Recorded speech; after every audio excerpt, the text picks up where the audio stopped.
Please listen carefully. Well, hello, universe, and welcome to the Optimist Daily Update. I'm Kristy Jansen. And I'm Amelia Buckley. And we're part of the team behind the Optimist Daily, making solutions the news. We bring you reader-funded solutions news every day in order to change the tenor of news media, social media, and the direction of your day to help make it one focused on solutions. 7 days a week, we publish positive news stories written by award-winning journalists and delivered online to your inbox and through our social channels. And also, we are sharing these solutions in a commute-worthy, walk-worthy, home office-worthy, Summers is off the pod today, so I'm here-worthy podcast. Today is Tuesday, the 16th of February, 2021. Yes, Summers is trying to pack up, and it's a very interesting week here, Amelia. We're shuffling around. We're shuffling around. That's right. We're shuffling around, but it's fun to do this with you today. How's things going? Things are good. This is one of my last things that I'm finishing up before I get my wisdom teeth out today, which is a little bit of a bummer, but hopefully I will be back at work as scheduled tomorrow and not too puffy. Yeah, hopefully that'll be not a big deal. It seems like it's going through our staff. I know, it's the age. We have too many people on our staff that are around the same age that are all of wisdom teeth. I'm not wise anymore. I've had mine out for far too long. I had a teacher in high school who, this is so creepy, but he kept a jar or like a little container of wisdom teeth on his desk. And he always claimed that they were like his and that he had wisdom teeth that would regrow and that he had to keep getting them out. But I never found out if that was like a complete lie and he was messing with us. And if not, where on earth he came across this many wisdom teeth, I have no idea. I should follow up. Yeah, that's a mystery. It's just waiting to be solved. A gross mystery. Oh, well, it is what it is. All right, so it's Tuesday. What are we going to talk about today, Amelia? I think we're talking about Bhutan today. All right. I think we're going to do like a deep dive on this one for today's pod, right? I know. It was one of our longer stories and it has just a ton of cool stuff in it. So let's chat about it. The headline reads, Bhutan, a case study for pandemic solutions. And the article is basically a feature of the country of Bhutan, which borders India. And it's a small country. But what makes it really interesting is that it actually has only had one reported COVID-19 death, which sounds just absurd for us living in the United States, but they basically had super, super rapid response to the pandemic, and they've successfully essentially mitigated the vast majority of its effects on their country, which is amazing. Because they border both China and India. And China is where the first cases of this pandemic of COVID-19 occurred, and India is one of the hardest hit countries, right? To what do we attribute their success? Well, off the bat, they had just a really rapid response to the pandemic. So just 10 or 11 days after China first reported the illness to the World Health Organization, they instituted their national preparedness and response plan, and they started screening travelers for what they knew were the early symptoms of COVID. So, respiratory distress and fever. And then they actually had a tourist come into the country and they conducted a 300-person contact tracing procedure and quarantined every single potential contact. So when they had their first case arrive in the country, they were able to completely stop the outbreak with just that one person. And that was in early March, I guess, last March, right? And they've been able to figure out how to manage the country. Have they shut down their economy? They've adjusted it. So they have flexible working hours, and then they have, like many other countries that have had successful plans, but they have a compensation for workers who have to miss work due to potential exposure or illness.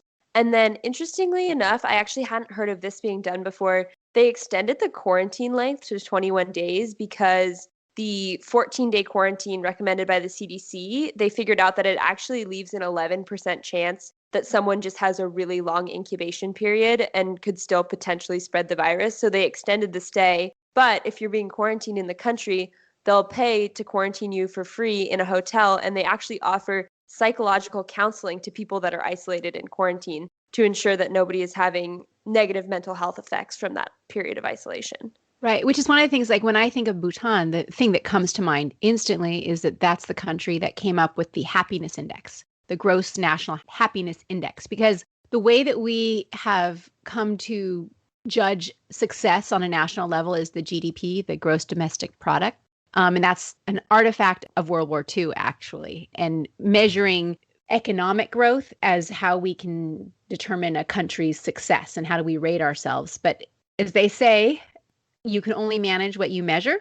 And so by focusing on economic growth, what we've discounted in the Western world for the most part is social wellness and human wellness. And that's one of the things that Bhutan really is saying, hey, we're never going to win the race if we're just looking at how big our economy is, because it's a tiny economy, right? But what they can measure is gross national happiness. And that reflects human wellness and the values of human wellness. And that's what one of the indices that they created, which has now influenced the rest of the world in thinking about how do we measure human wellness and what is the meaning of success, right? So I think when I think about Bhutan, that's what I think about. And it's interesting that they've been more successful in controlling this pandemic within their national borders. And part of it is by using different metrics.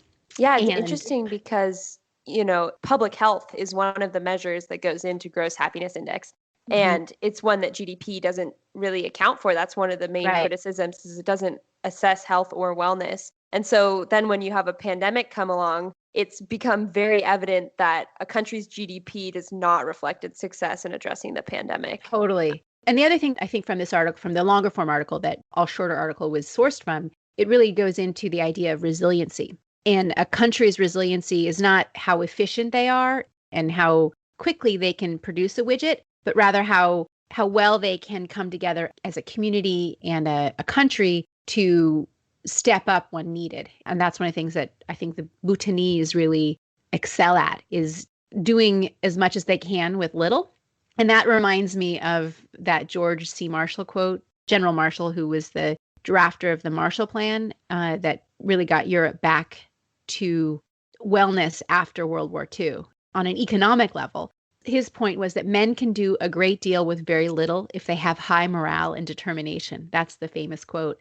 But if you think about a country that has a small economic footprint, but they have a high value on contentment, on resiliency, on happiness, and even people who are quarantining are provided with psychological counseling and support on not just a physical level, but on an emotional level. It's not actually that surprising that they've done as well as they've done. And so I think we should take some lessons from Bhutan's experience to the pandemic. I mean, statistically, they're quite vulnerable to the pandemic. It only has 337 physicians in the entire country of 763,000 people.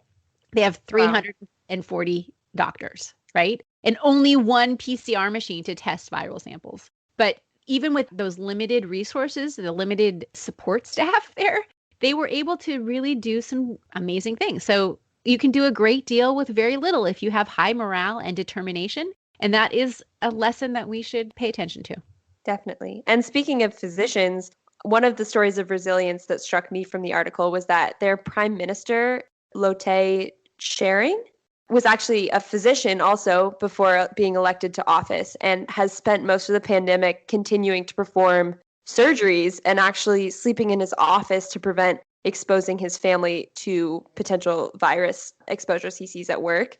And I think it's just that idea, I don't know if humble is the right word, but just the idea that everybody has a role to play and everyone can serve to the best of their abilities in moments of crisis like this, and that even your highest ranking officials are not above that duty to their community. I really like that idea. I love it too. And so this is a great story. The Bhutanese have done well, and it's about a whole country coming together to solve its challenges. And I think we can definitely learn from them. I think that's all we have time to talk about today, I think, Amelia, but we can run through the other headlines super quick before we close out the day.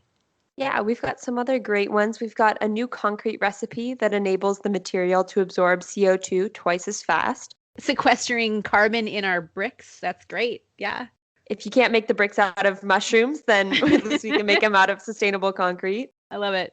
We've got a headline about what we can learn from pigs that play video games, and you just got to go read this one for yourself and see the picture. It's all worth it. Another video game story: you can help save endangered species by playing this mobile game. So I don't know if the pigs are actually playing the endangered species game, but you can. It's like the Angry Birds, right? Isn't they fling pigs across? That's. And then yet another gaming story. These cinemas in South Korea are hiring out their screens to gamers. And an 8-year-old raised over $4,000 to help erase his fellow students' lunch debts, which is pretty cool. Pretty cool. Speaking of sustainable building, we've got a company that's using coffee and plastic waste to build affordable homes. Seismologists are using whale calls to map the sea floor. There are 9 herbs and spices that can help you fend off inflammation. A robot could help our efforts of planting 1 trillion trees. So there's a lot of fun and playful stories on today's Optimist Daily. Thank you, everybody, for listening to the Optimist Daily Update today. And we promise to keep sharing these positive, solution-based stories with ideas on how you can participate in the changing world and do what you can to help ensure it is changed for the good. We promise to cover current events with accuracy, legitimate sources, and offer you information that you need most to chart new paths for all of us. And please, if you have the means, consider becoming an emissary on theoptimistdaily.com. And for just $5 or more a month, you can support reader-funded independent journalism and be part of the solution-changing consciousness and addressing our world's biggest challenges with a problem-solving mindset. Let's keep the Optimist Daily free to all who need it, supported by those who can. Thanks so much, Amelia. Thanks, everybody, for listening, and we'll be back tomorrow with more solutions. See ya.